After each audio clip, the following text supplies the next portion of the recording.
Assalamualaikum warahmatullahi wabarakatuh. Ya, sebelum mulai pengajiannya dari Gus Baha, mohon untuk subscribe maupun like dulu ya. Oke. Ya sebegitu topnya itu setan rapat, singkat cerita itu yang tadi dipimpin oleh iblis yang sedang terkapar apa? Terus tadi obatnya nggak ada, cuma dia shock karena ada surat yang turun yang melafatkan itu pasti selamat dari apa?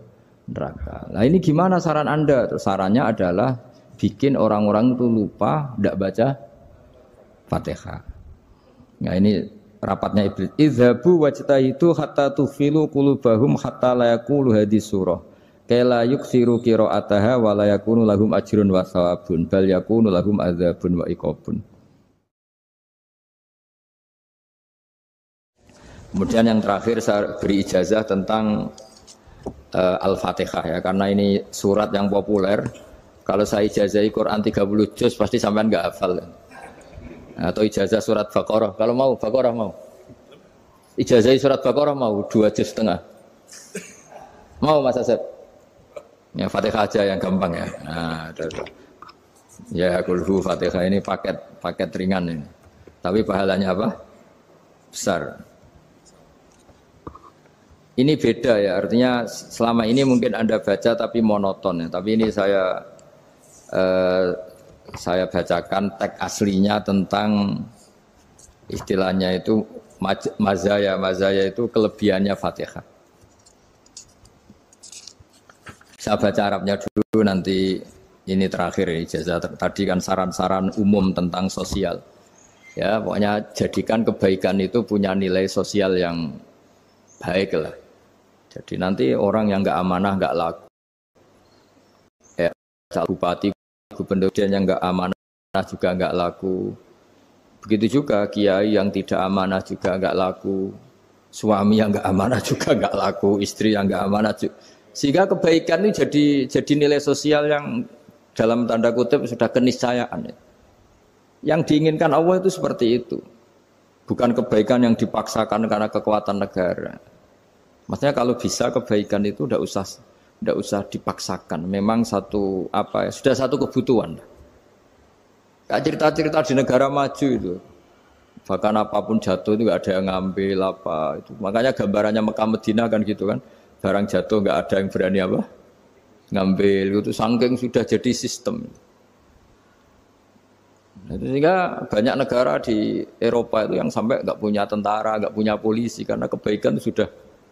Nah kita kan masih capek, polisinya aja capek apalagi masyarakatnya karena kebaikan itu belum jadi nilai apa bersama. Nah kita selain ditopang negara, ada polisi, ada tentara itu kita usahakan kebaikan itu jadi nilai apa bersama. Tadi wa'tamiru bainakum bima'ruf. Dan kita punya reputasi yang bagus dalam bab ini. Saya masih ingat kecil saya itu yang jilbaban hanya keluarga kiai. Sekarang rata-rata masyarakat itu jilbaban. Dulu yang sekolah SMP, SMA itu jilbaban kadang dulu malah dilarang ya harus sama seperti itu seragamnya. Sekarang sudah boleh dan nyaman. Lama-lama yang dapat simpatik ya yang pakai pakaian model tertutup seperti itu. Lama-lama gamane cara wong golek mantu ya golek yang seperti itu daripada yang blodor. Lama-lama jadi nilai bersama. Ya ingin saya seperti itulah. Di terminal juga sama.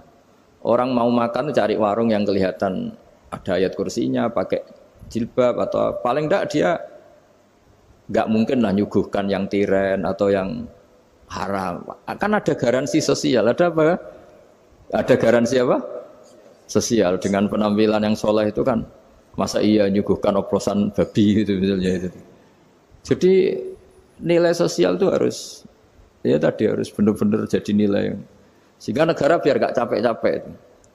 Polisi juga gak capek kan karena tugasnya corong Jawa mau ngawat-ngawati tok tapi sudah tidak perlu tegang karena kebaikan sudah jadi nilai apa bersama. Ya ingat-ingat ya ayatnya tadi wa'tamiru bainakum bima'ruf. Jadi kebaikan itu harus jadi nilai bersama. Iktimar itu menjadi urusan bersama. Makanya kalau kita rapat besar disebut apa muktamar. Muktamar itu urusan bersama. Ya tadi, imamnya sholat juga menopang Gojek karena enggak lama-lama nopang Grab, nopang Kernet, nopang penjaga Indomaret, penjaga bensin, pom bensin. Lah dia hanya punya waktu 5 menit terus imamnya baca Baqarah kan. Iya imamnya mursyid, mungkin dia tambah lama tambah dapat aplaus dari muhibbinnya, tapi makmumnya dia tambah lama tambah dapat penghormatan dari pecintanya, tapi kitanya wah khusyuk wali kan dia dapat status naik lah, kita yang sudah tidak ikut jadi wali diganggu apa pekerjaannya. Kalau ada imam seperti itu sampai mufarokoh saja, niat ya Allah sampai sini saja saya makmum orang itu, silakan orang itu punya urusan sendiri dengan jenengan ya sudah, atau salib saja apa ya, itu boleh. Kalau dalam fikih namanya apa mufarokoh. Mufarokoh itu niat, tapi kamu jangan langsung selonong mufarokoh, niat dulu pamit sama Allah bahwa sekarang mau mufarokoh. Ya, tapi ya jadi sholat yang aneh kan, imamnya masih rukuk, kamu terus sujud, terus apa-apa selesai ya. Mungkin dalam pandangan itu orang lain ini maksudnya makmum gimana ini kok begini. Tapi sudahlah Allah Maha tahu. Insya Allah dimaklumi. Ya saya baca tentang Fatihah ya, karena sampean pasti sering baca Fatihah.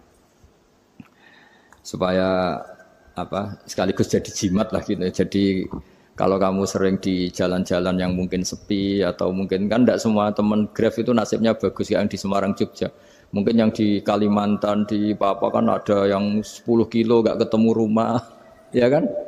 Ya lihat di TV-TV itu kan kasihan kan. Sudah 10 kilo gak ketemu rumah, penumpangnya kewekar preman tuh kan. Ini makan orang enggak kan gitu. Kan ujiannya dua.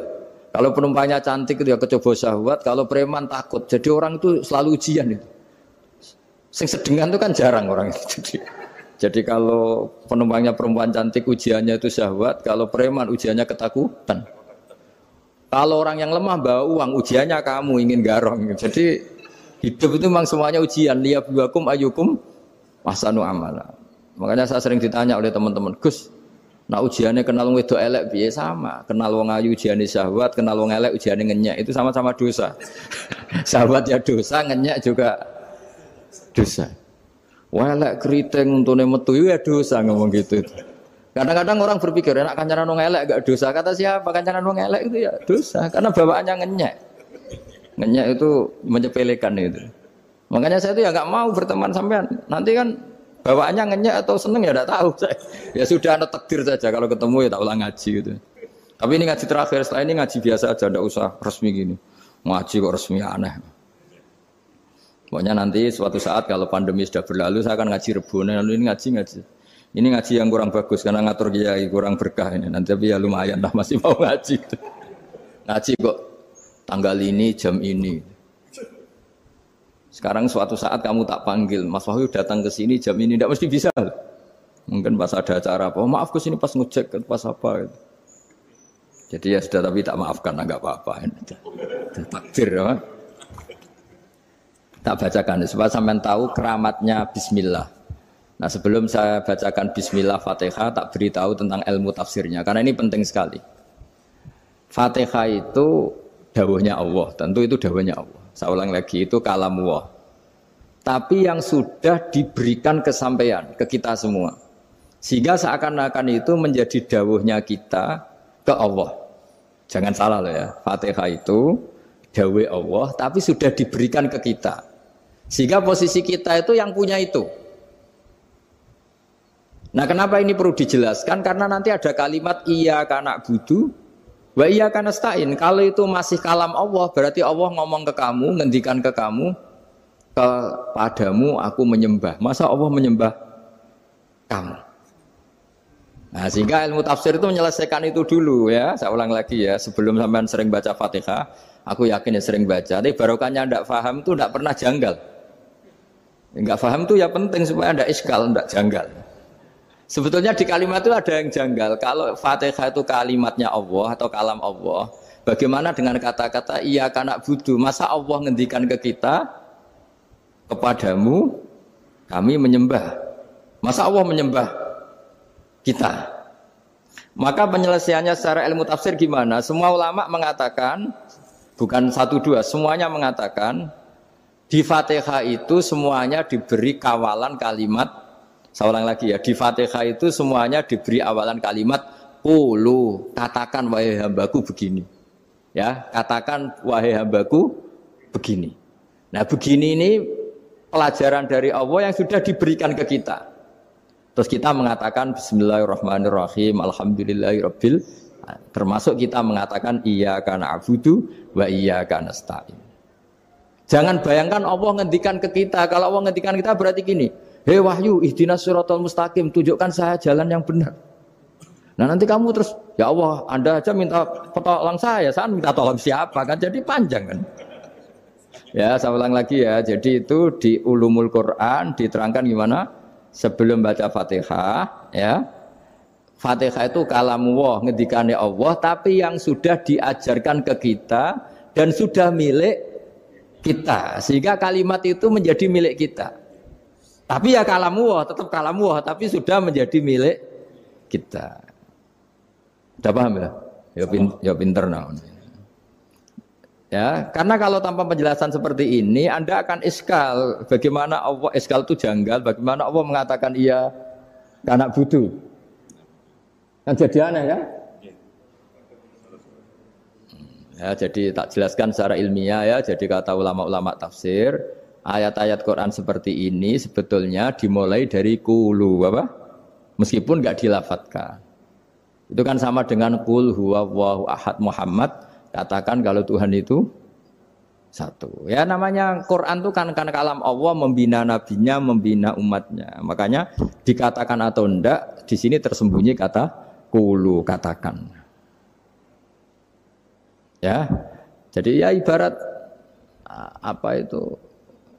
Kamu ngajari anak kamu lah. Le, panggil jenengan bapak kula.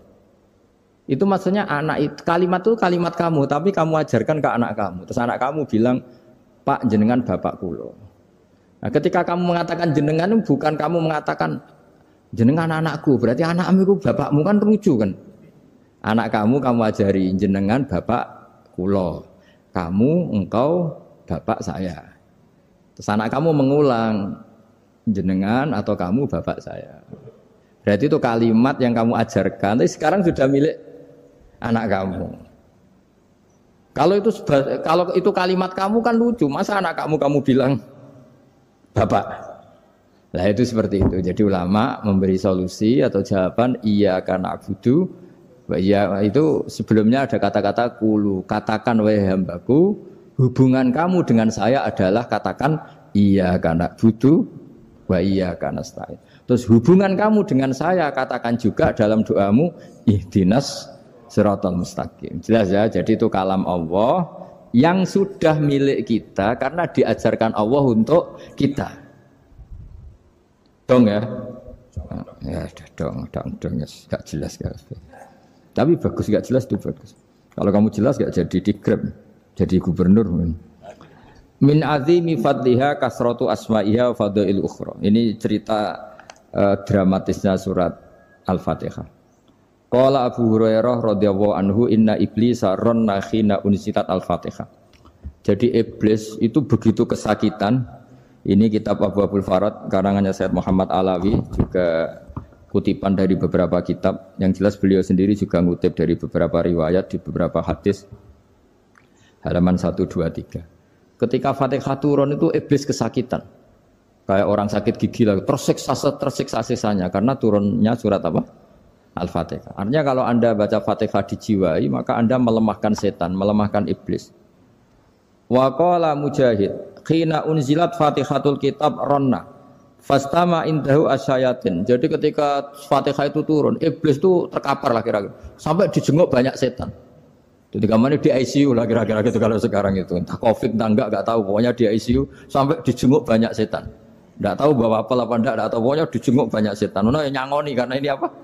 Ketuanya apa? Pingsan, sakit. Jadi iblis itu sakit sampai dijenguk anak buahnya setan-setan. Ya, semoga kalian semua tidak kenal setan. Kalau kenal berarti teman, apa? Wa qalu misla dzalik. Wa qala lahum laisa mimma taquluna syai'un walakin unzilat suratun laisa ajru qailiya illa an harrama alaihi nar jahannam. Saya ini bukan sakit fisik kata iblis. Kamu tidak usah jenguk saya, datangkan dokter terbaik, tidak usah. Saya ini tidak sakit fisik. Saya ini sakit karena ada surat yang diturunkan, yang pahala yang melafatkan surat itu pasti selamat dari neraka. Padahal misi terbesar saya ini supaya manusia masuk neraka. Sekarang punya tamengnya. Wah pusing kan? Ya seperti orang lah goda sampean ternyata sampean setia itu kan pusing. Nah ternyata ada setia itu yang akhirnya ribet kan itu. Jadi iblis itu cita-cita terbesarnya kan semua orang itu masuk neraka. Nah sekarang turun satu surat yang gara-gara surat itu siapapun yang baca dijamin selamat dari neraka. Jadi walakin unzilat suratun laisa ajru qailiha illa an harramallahu alaihi nar jahannam. Karena jadi dia shock lah istilahnya, kalau orang di Jawa itu bilang shock. Aduh sial nasib saya ini umat nggak bisa saya goda lagi karena punya tamengnya tadi punya. Qad tolakaidukum wa makrukum. Rekayasa kalian sekarang itu tidak ada gunanya semua. Nah, ini alhamdulillah di Indonesia kelihatan kan banyak yang miskin, banyak yang susah. Tapi selagi mereka masih sholat, itu keinginan mencari halal itu masih tinggi. Kayak apa kita di tengah kota, jauh dari anak istri, jauh dari tetangga. Biasanya kalau orang jauh dari anak istri, tetangga kan sakar PDW. Tapi yang soleh masih banyak, sudah jauh dari keluarga tetap lurus. Loh kalau yang dekat lurus kan wajar, konangan wong akeh kan. Ini sudah jauh masih lurus. Nah ini nggak lepas dari barokahnya surat apa? Surat Fatihah tadi. Jadi karena ada surat yang menjamin pelafalnya atau qailiha terbebas dari api neraka. Wa qalat as-sayatinu lahu is ayyusai'in ta'muruna ya maulana. Faqala lahum idhabu wajtahidu hatta tukhfilu qulubahum hatta la yaqulu hadhihi surah. Lalu kita gimana? Jari para setan gitu. Lalu kita gimana? Terus kata iblis, sudah bikin mereka lupa sehingga tidak baca lagi. Selagi masih baca kita pasti keok. Jadi kalau sampean sudah jarang baca Fatihah itu berarti sudah bagian dari kemenangan apa? Iblis. Jadi kalau sampean sudah jarang baca Fatihah itu berarti bagian dari kekalahan Anda, kemenangan iblis. Masih sering baca? Berapa kali? 5 kali sholat. Terus apa lagi? Kalau ngajarin itu juga selain juga. Kok 5 sekali tok itu? Berarti pas sholat fardu tok itu? Enggak 5 kali itu mendingan itu 17. Kamu itu ngitungnya jangan 5 ini. 5 waktu saja. 5 waktu itu berarti lumayan kan? Berapa? 17 ya? Iya. 17 ya? Ya. 17, tapi kalau makmum tuh sering separuh kan, apalagi makmum tarawih. Ya kan? Makmum tarawih itu bacanya Fatihah ada yang sempurna enggak ya? Ya enggak lah. Baru alhamdulillah rabbil alamin ruko ikut ruko gitu. Makmum kan yang tarawih lah. Kalau tarawih jarang sempurna ya. Fatihahnya itu. Kan imam sudah ruko. Kamu bacanya Fatihah sampai mana? Baru setengah ya. Ya paling pas tarawih aja kan enggak sempurna ya. Apalagi kalau imamnya sing kilat tuh waduh malah.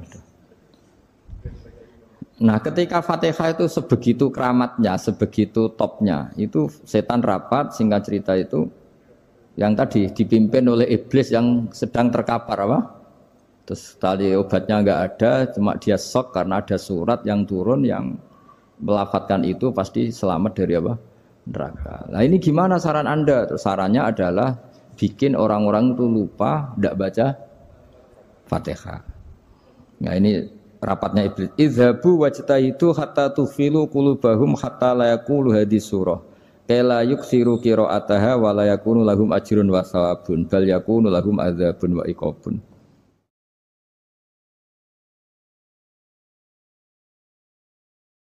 Jadi saya mohon selama ini Anda sudah baca, tapi mungkin hanya rutin saja. Napa rutin saja? Jadi barokahnya ngaji ini kamu punya kekuatan atau punya semangat membaca karena ini surat yang luar biasa. Ibarat gini, kalau sampean tanya, saya juga sering mikir, masa Gus hanya surat kok punya kekuatan seperti itu? Di dunia ini kata Allah, mulai Nabi Adam sampai kiamat, nggak ada yang bisa menandingi kekuatan kalimah. Kalimah itu kata-kata, nggak ada yang bisa menandingi kata-kata. Misalnya Anda nge-grab, berangkat istri cuek, berangkat cuek. Itu beda dengan ketika meskipun satu kalimat. Wes Pak, muga-muga dilindungi pangeran, mugi-mugi jenengan selamat. Itu menjadi teduh dan semangatnya luar biasa karena kayak mendapat support. Jadi kira-kira kalimat itu hubungannya kita dengan Allah, Fatihah itu seperti itu. Kamu melafadzkan satu kata-kata yang dibenarkan langit bumi, dibenarkan aras, dibenarkan malaikat, dibenarkan semua penghuni di dunia ini. Sehingga itu efeknya luar biasa. Itu seperti gini ya, kamu cerai sama istri, terus nikah lagi katut babon. 10 tahun anak kamu dididik, ibunya benci kamu. Dan memang Anda layak dibenci. Dididik. Dan sampai nggak pernah manggil kamu Pak. Suatu saat, kamu tentu rindu kan, ingin dipanggil bapak oleh anak kamu. Suatu saat anak ini manggil kamu Pak E. Itu senengnya bukan main. Hanya sebuah kata-kata. Makanya kadang-kadang orang itu tanya sama kiai, ijazah lafadz ini gunanya apa sih? Itu ijazah-ijazah itu untaian kata-kata. Yang kata-kata ini dibenarkan langit dan bumi dan aras dan para malaikat. Sehingga efeknya itu luar. Nah ibarat seperti itulah, kamu melafadzkan Fatihah itu melafadzkan kata-kata yang dibenarkan Allah dan Rasul dan semua malaikat, semua penghuni langit. Maka ini efeknya pasti luar. Nah di sini lah orang-orang dulu itu tahu keramatnya itu, sehingga ketika melawan Belanda, melawan Jepang dulu itu kalimat-kalimat itu menjadi mantra yang luar biasa. Doa yang luar biasa. Tapi di era modern karena orang sudah tidak ngerti itu, dianggap itu mantra, jimat, khurafat, bid'ah, waduh ribet meneh. Sebetulnya tidak seperti itu. Memang kata-kata ini kekuatannya luar biasa. Sama kesakitan hati kamu juga karena itu. Ngojek wangilan. Lha Pak di bojo kok kowe gagah tok kere. Wah, iku seling terus mesti. Padahal kalimat itu kan tidak melukai secara fisik, tapi apa kerjanya sesuk sarasa-rasen. Karena terus dengan pengadilan seperti itu kan, ngapain kerja demi perempuan yang seperti ini? Lagi-lagi kata-kata ini luar. Nah bayangkan kalau kata-kata itu adalah kalimat yang diajarkan Allah lewat Rasulnya, lewat malaikat Jibril. Kayak apa kekuatannya itu? Nah kira-kira Fatihah itu gitu. Kalimat yang baik, kalimatan thayyibah diajarkan oleh Allah dan Rasul. Kayak apa kira-kira kekuatannya? Pasti luar biasa. Wong support yang dikatakan istri kita, anak kita aja luar biasa. Apalagi ini support yang diajarkan Allah dan Rasul. Ya makanya saya mohon kalau baca Fatihah, baca kalimat-kalimat thayyibah ketika sholat itu dijiwai. Ya misalnya Rabbana lakal hamdu mil'us samawati wa mil'ul ardi wa mil'u ma syi'ta min syai'im.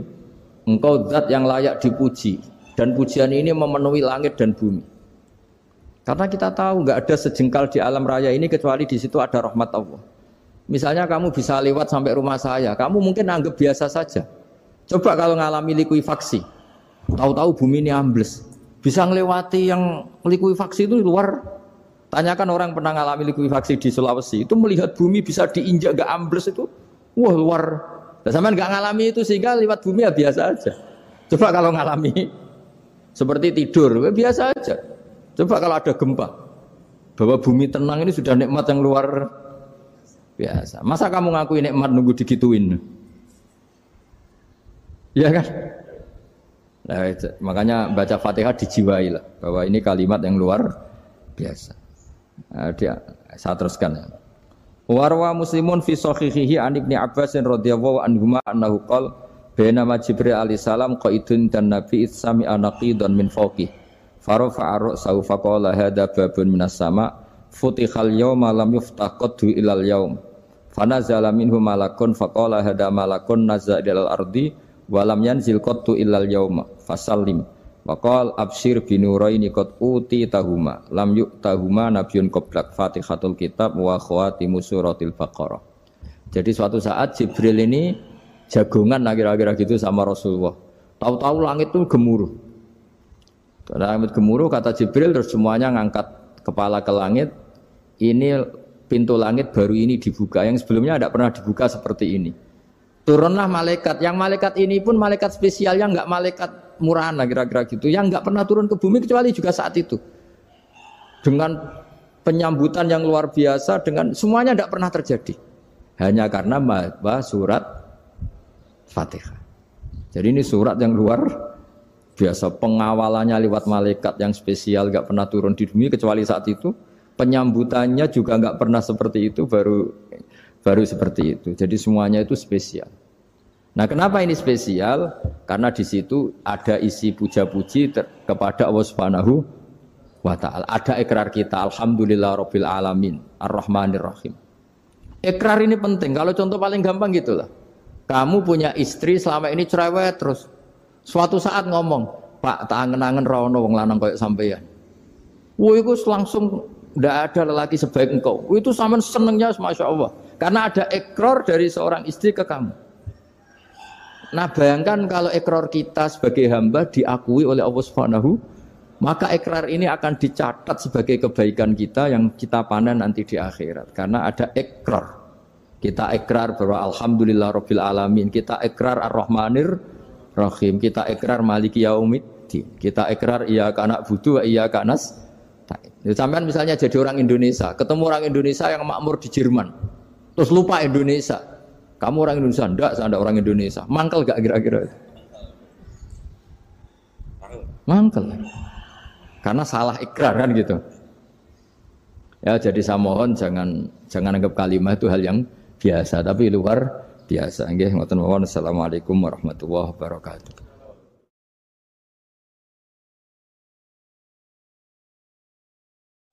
Saya berkali-kali kampanye di mana-mana lah, kampanye dan menganjurkan. Di antara catatan dalam Suhufi Ibrahim wa Musa kan ada kan di Quran itu yang dinamakan lampiran-lampiran wasiatnya Nabi Ibrahim dan Nabi apa? Musa. Itu di antara catatannya begini.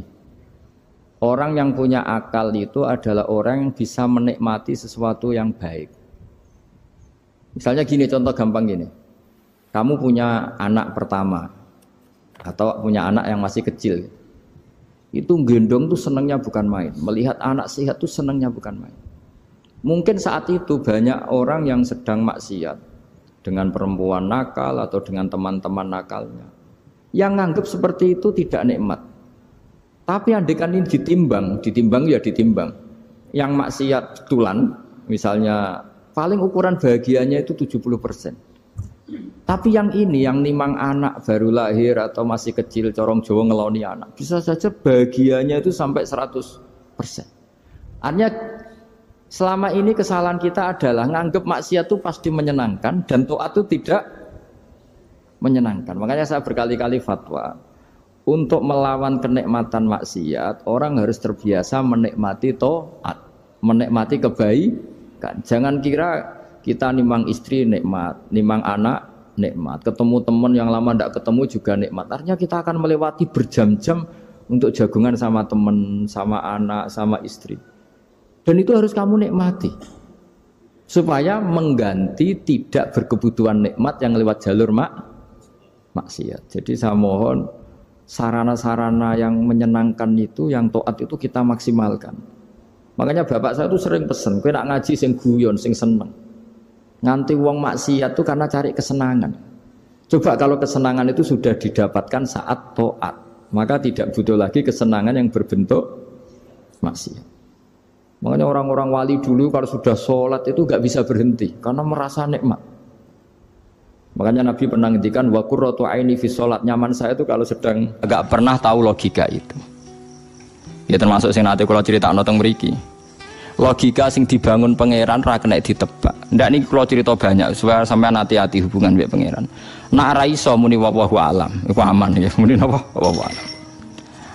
Ada dua orang dipanggil Tuhan. Tiga malah di cerita kitab itu tiga. Ini rungokno tenan.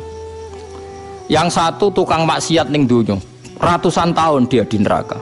Yang satu juga tukang maksiat ratusan tahun di neraka. Sampean kalau gak percaya cek di bab Ihya di akhir. Di bab saati rahmatillah, jembari rahmati pangeran. Terus dua orang ini dipanggil Allah. Dipanggil Allah dalam keadaan dikerangkeng, dua-duanya dikerangkeng. Bareng dua-duanya dikerangkeng, kowe roh sebabe tak lebokno neraka, ngerti Gusti, mergo salah kula kathah riyen teng donya nak jenengan nyutus kula ora tau nurut. Sing sitok takoki kowe roh sebabe mlebu neraka, nggih ngertos Gusti, kula teng donya ora tau nurut. Dadi jenengan lebokno neraka. Wis. Niku pun dal kerangkeng. Walhasil ambek pangeran kon ngeculi, caloro kon ngeculi ditakoki bareng wawancarane bar. Caloro iku Ya wis kan balik neh ning kerangkengan sampe diteronin neraka. Sing sitok mlayu kan. Kowe milih sing mlayu kan yo mlayu.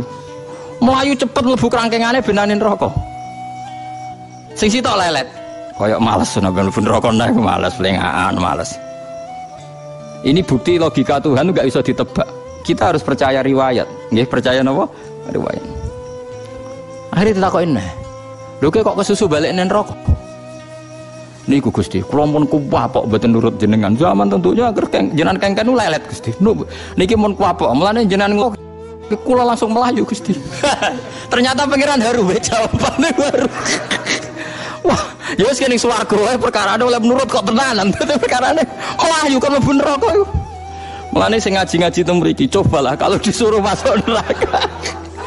Melayu sing cepet.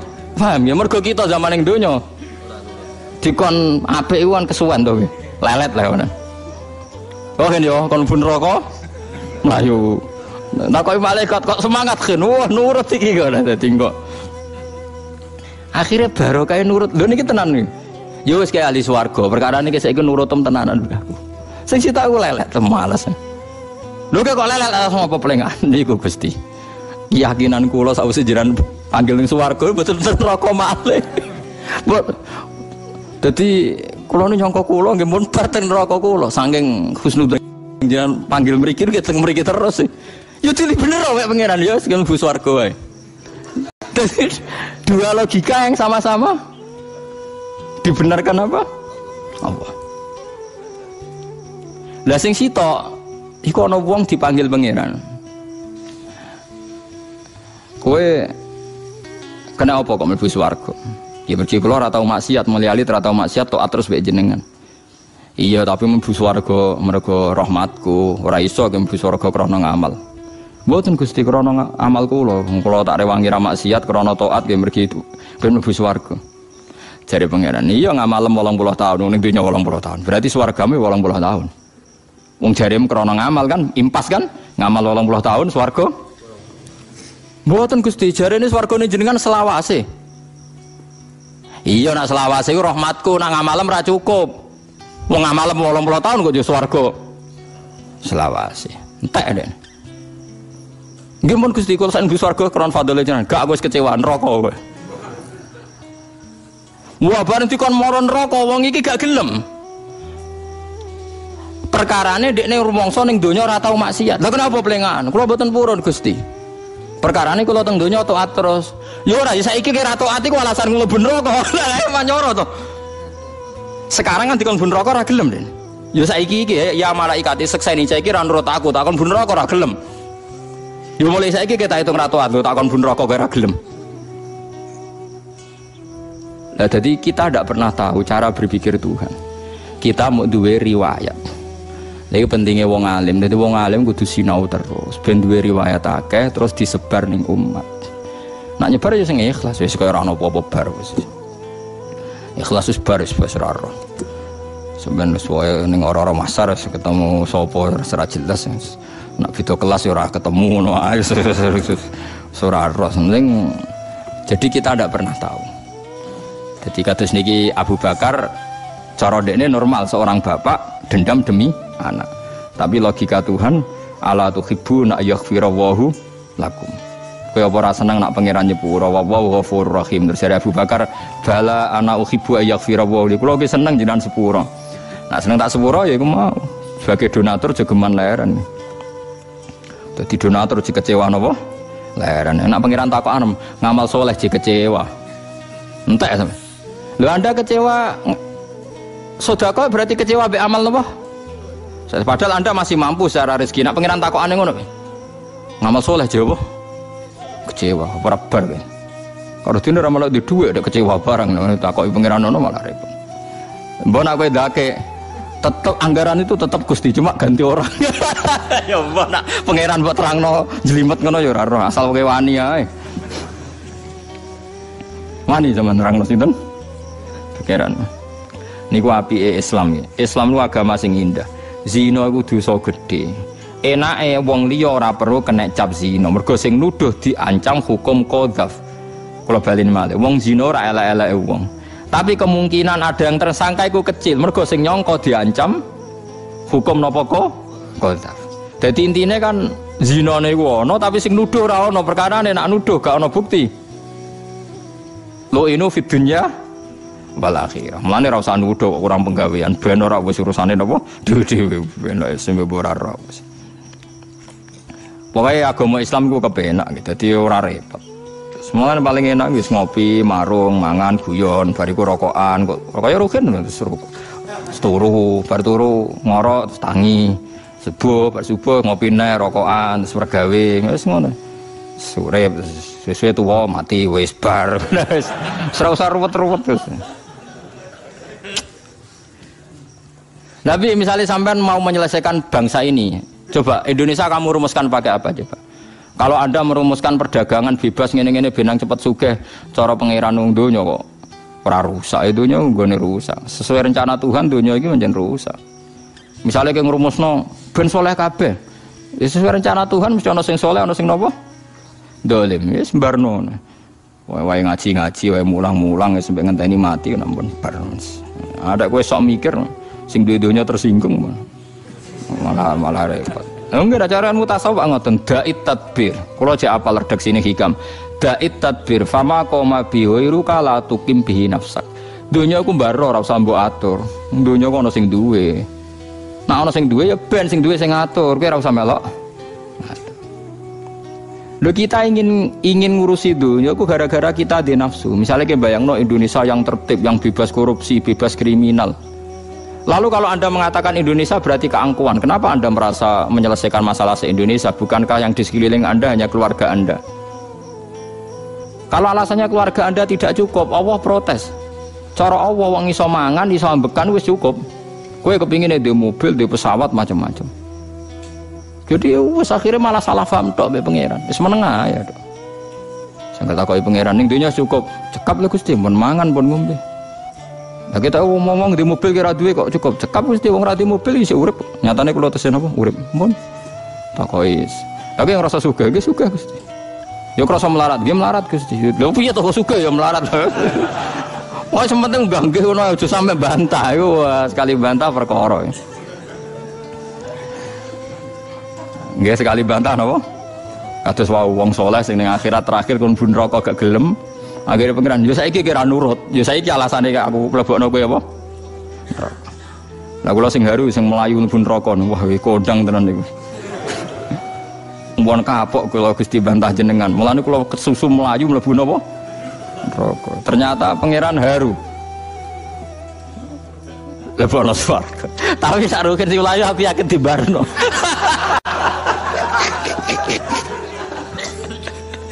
Lah iku nak mlayu tenan di barok. Wah ya kecemplung tenan. Ya tapi ape mlayu, cara kula tetep ape. Wis ta nurut ta, resiko. Kan nurut itu napa? Resiko. Ngeten nggih kula warai sesuai riwayat nggih kula bolak-balik matur sinau kula kathah niku kangge solusi. Mboten nggih gagah-gagahan, mboten nggih solusi. Misale jenengan ning donya diutang akeh. Mbok utang go apik, mbok diutang dienggo napa pokoke diutang akeh. Terus kepengin tobat. Tak warai sampean. Kemungkinan yuk sepuro itu kecil nak utangnya akeh.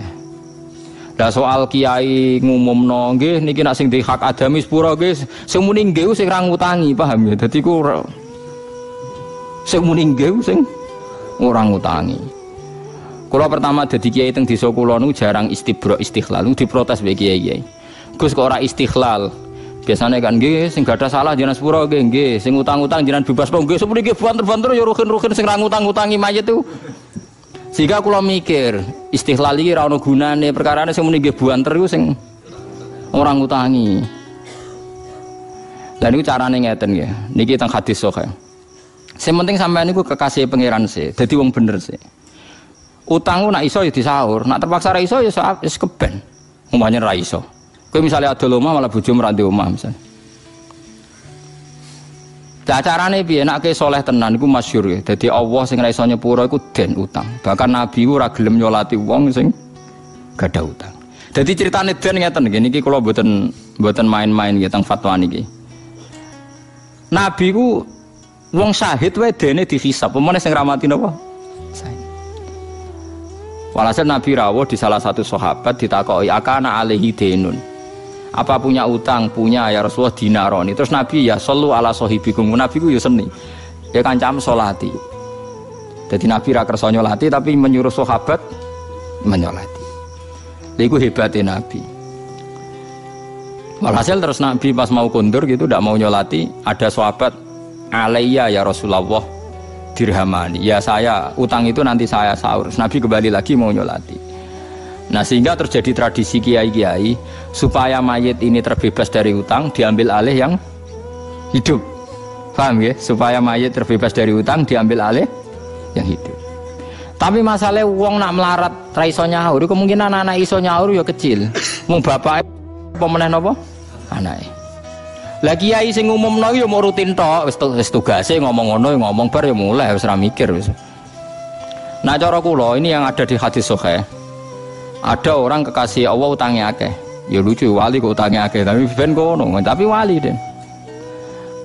Bareng ngono dituwake, dimaki-maki. Entek den. Ambek donatur-donatur sing utangi kok. Bareng entek, pangeran ra kurang pasal. Jare sing tukang utang, Gusti senajan to ndekne saleh tapi diutang mbek kula. Tetep kula tagih. Tapi amale wali mau wae cukup ae, dikutuwake pirang-pirang cukup ae dene. Sesuai kentean juga. Kakean utang ya jogeman dadi wali kakean utang gitu. Akhirnya Allah nunjukno satu surga sing luar biasa. Sampai si yang dain sing utangi wau takok, "Ya Rasulullah itu untuk nabi siapa?" Saking mewahnya surga itu, "Ya Rasul untuk nabi siapa?" Jawab pangeran lucu. Kanggo wong sing bebasno utange. Wah Gusti, nek ngono kula bebasno Gusti. Sementara kalau bus warga niku, iya tapi sing kekasihku sing dekne jak pisan dari akhir. Tapi walhasil, lah ya melane kena wong sugih rapati bener ngutangi wong soleh, dongakno ora iso nyaur, paham nggih? Dongakno ora iso napa? Nyaur. Iku hadis sahih lho, tak jamin itu hadis sahih. Mergo nek iso nyaur, kejadian ini tidak terjadi. Ya tapi kayak dong ada wong soleh reso nyaur ya kurang ajar maksudnya. Piye iki solusine piye? Dadi pokoke iku ana critane hadis sahih wong soleh duwe napa? Utang. Akhirnya wong dolim mau ya melok mlebu swarga barokah ngutangi. Tapi mukmin lho nggih. Paham ya, kita tidak pernah tahu lagi apa sing dikersakno pangeran. Mulane nek ana hadis-hadis tentang den ku ya ana tenan tapi ana solusine kok. Nak panjang Allah ngersakno dain sing tukang utangi niki njing ben diganteni napa swarga. Lah mulane saiki jalan tengah nak kowe ana wong saleh ku utangi ae. Dongakno ora iso napa? Ya. Golek saleh sing melarat. Nak saleh sing melarat kan misale ruhin mbok utangi 1 juta ora iso nyaur. Aja saleh sing sugih. Saleh sugih 10 juta isih iso nyaur. Ora iso nyaur nak 100 kelanganem kakean, paham? Paham tak maksud? Nak soleh sugih ora iso nyaure kan nak wis 100 juta ora iso nyaur kelangenmu kan kakean. Paham nggih? Rugi kan? Tapi nak soleh melarat kan 1 juta wis ora iso nyaur kan? Paham nggih? Soleh melarat maksudnya 1 juta kan wis gak iso. Berarti kowe mau kelangan pinten? 1 juta. Tapi nak soleh sugih 100. Mergo 10 juta cek iso nyaur, 20 cek iso. Nak 100 wis ora iso. Wah yo kakean ya maksudnya nak. Paham gitu. Terus pentingnya sinau kathah yuk kita ora pernah roh sunai pangeran ning para waline para nabi ini. Mulane dibutuhno wong alim sing maca kathah. Walakin kunu rabbanina bima kuntum tuallimunal kitaba wa bima kuntum tadrusun. Nah saiki wong alim ora gelem sinau padahal syaratnya dadi rabbani ini mok loro tok. Nggih. Maka nali basyarin ayu kalimahu wa sebut ini maka nali basyar ayu tiyahu wal kitab wal hukma wan nubuwata summa yaqulu linnasi kunu ibadali walakin kunu rabbaniyin bima kuntum tuallimunal kitab wa bima kuntum tadrusun.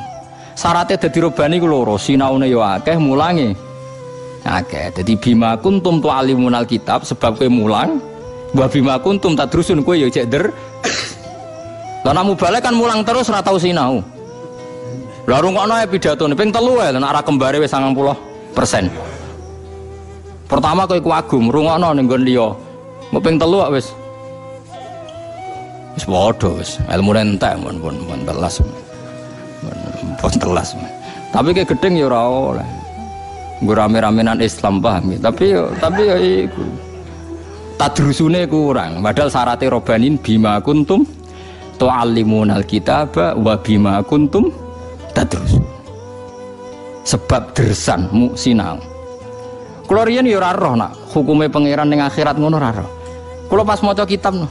Ih, kok wani jeki langsung mlayu ning neraka. Kula ya pikiran nak kecemplung tenan piye. Jebule Allah haru. Jebule ke cah nurut to jeng saiki. Dilebokno apa? Lah pikiran kula sing ra nurut neraka, jebule swarga. Bisa.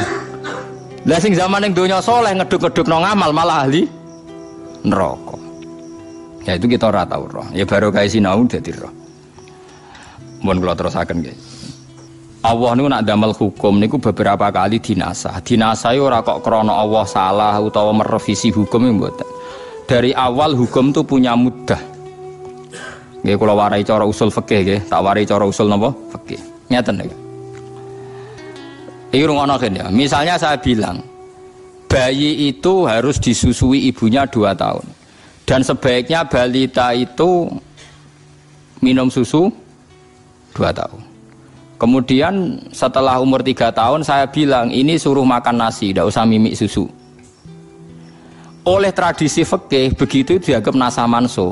Hukum mimik susu dinasah dirubah dengan hukum sekarang makan buah-buahan dan gizi. Disebut nasah napa? Mansuh. Lah orang Yahudi, orang Nasrani dulu menuduh Islam, menuduh Rasulullah itu keliru. Kelirune ngeten niki rungono tenan. Misalnya dulu kan Kanjeng Nabi natekan sholat madhep Baitul Maqdis 16 bulan. Masjid Aqsa, pinten? 16 bulan. Setelah itu disuruh madhep Ka'bah, seterusnya sampai sekarang. Itu orang-orang Yahudi terus merovokasi, ungzuru ila sahibikum, lihat itu Muhammad. Yukhillu lauman wa yuharrimu ukhra. Nangge hukum saya nae wingi muni halal saiki muni haram, bar muni haram saiki muni halal. Jadi ada mengesankan Allah itu pelin-pelan utawa hukum Islam napa? Cara wong Jawa bari yo ora, bari ijo abang. Kesannya jelek. Jika ulama itu di kepentingan piye supaya kesan itu tidak ada. Akhirnya didefinisi no, nasah mansuh itu adalah hukum sing berjarak atau bertempo atau berdurasi. Memang dari awal hukum durasi. Jadi kalau caci cilik bahkan ngombe susu itu ya hukum, tapi dari awal asumsi durasinya hanya 2 tahun. Lah saiki bar kon mangan sego atau kon mangan gizi ora kok menasah hukum cah cilik penting ngombe susu. Angger cah cilik yo penting ngombe susu, angger gede ora usah. Paham sing maksudnya? Berarti nasah mansuh ora ono ya pancen ono durasi napa? Hukum. Paham ya? Lah dulu itu pernah ada periode di mana wong elek kudu dirabi wong elek, ora oleh wong apik kok ngrabi wong elek. Jadi kok santri kok rabi lonte ora oleh. Wong soleh ora bi wong dalan sing atokan cekae ora oleh. Tapi hukum itu terus dadi lucu kan, terus kapan wong nakal dadi wong apik, nek wong apik ra gelem rabi. Wong rabi wong elek jare roken. Dadi roken yo keberatan ternyata. Lah akhire dinasah mbek hukum wa angkihul ayama minkum wassolihin min ibadikum wa imaikum. Dadi wong apik oleh ngrabi wong elek oleh dirabi wong apik. Artinya sah itu sah. Lho soal cara ideal nak iso aja, mergo bahaya ketularan. Tapi secara sah tetap napa? Sah. Mulane hukum al-khabithatu lil khabith niku dianggap napa mansuh. Maksudnya mansuh iku ya oleh wae, misale ana kejadian ya oleh wae. Wong niku critane ngeten, dadi cerita ayat ini sederhana kok. Ana sahabat paling ya rondo kaya Ruhin ngoten, rondo ndablek ngoten, rondo sahabat ndablek. Niku dhe pacar zaman jahiliyah jenenge Anakku wayu tapi rontok lonte. Ya soalnya wong nakal. Wes demenane zaman jahiliyah, bareng dekne masuk Islam hijrah ning Madinah. Jenenge tayo walhasil wala-wali zaman Mekah dibuka. Mekah dibuka melo dekne ora pertama ora tawaf ning Ka'bah cek eling demenane iku wae wong akeh tak didono asbab ini jenenge anak. Akhire anak iku manjen wong nakal ya. Dijak selingkuh meneh, wae dijak zina. Sahabate gak gelem. Ora, aku iku wis wong apik, dadi aku saiki ora tau zina, ora tau demenan aku. Ya aku mbok nikah ya ora apa-apa. Malah enak, hasilku dadi lonte kok nggo biaya dadi wong apik. Tertarik dene. Wah iku wis tobat untuk biaya kan. Dadi ana asbabin wis tobat untuk apa? Cara iman sarukin kan cocok. Maksudnya iku masuk akal kan? Akhirnya matur ya Rasulullah. Ini si anak yang itu kan dulu lonte niku ya Rasulullah iku pengen tobat gelem tak rabi kula. Bahkan hasil-hasil dari yen angsal nggih perjuangan nggih kula. Akhirnya ana ayat turun al-khabithatu lil khabisin. Ora pantes wong ngono kok mbok rabi. Jadi ku yo angel. Tapi umpama ayat iku dimanso. Nak pancen cawe wedok iku pengen tobat, ya oleh ditobatno. Hasil lontene aja go masjid. Wah iku ya repot. Nggo ratan tak selokan kono pokoke aja go masjid.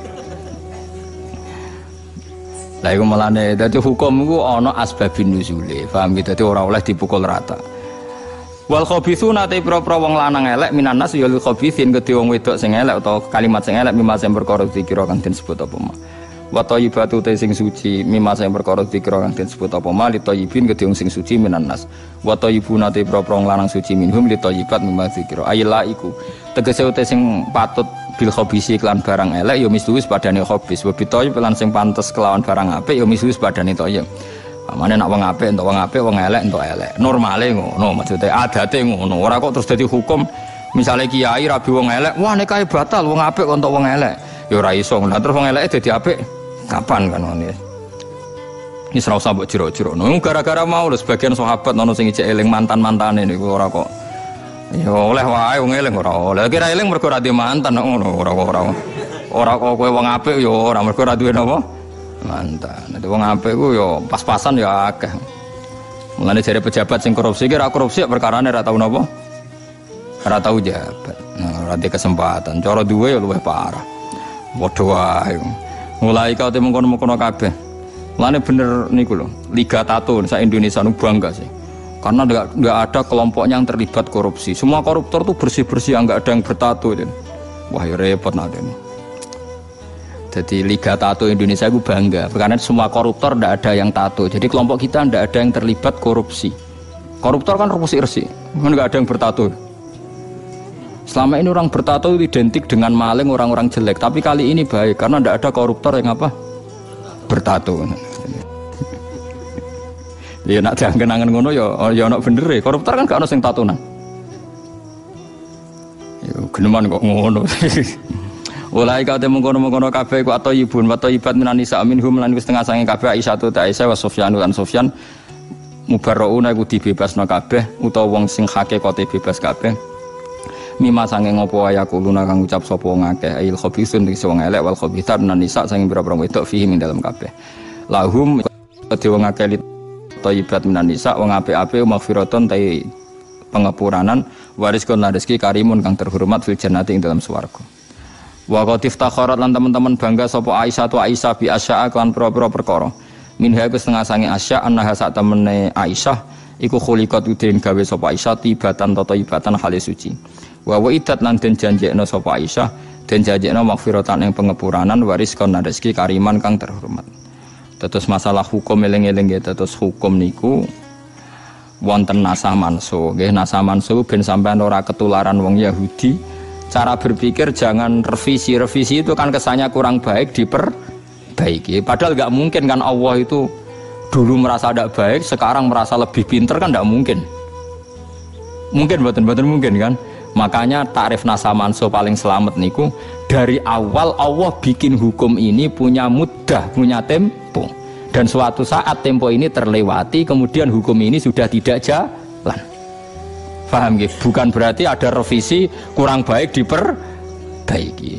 Mulane masalah nasa mansur pemahaman sahmin ayatin au nunsiha na'ti bi khairim minha au misliha. Jadi eling-eling ya terus al khabithatu sak teruse dinasah ambek ayat napa wa angkihul ayama minkum was-solihina min ibadikum wa imaikum iyakunu fuqara ayughnihimu wa napa min fadli. Terus masalah nikah niku angsal niku kan masyhur nggih. Kula dudono hukum-hukum. Ada orang nakal. Terus Rabi mbek sahabat soleh, seneng cinta mati sahabate. Ya Rasulullah, inna nisa'i inna zaujati la taruddu yadalamisin. Kula aja apal tekke. Gusti Kanjeng Nabi bojo kula niku seneng. Ayu Gusti kula senenge tenanan. Tapi anggere wong nate demek. Jadi dhisik yo ana rodok nakal yo ana. Jare Nabi ya lucu jawabe. Ya pegat ae. Kula jek seneng. Ya nek jek seneng ya aja pegat. Artinya ku wong soleh untuk bojo elek ambek Nabi nyatane enggak dibatalno. Nek jek seneng ya amsika ya kudu mbok. Napa? Mbok keker, maksudnya ternyata ambek Nabi nikahnya enggak dibatalkan. Menawa sahabat ya soleh tapi dake.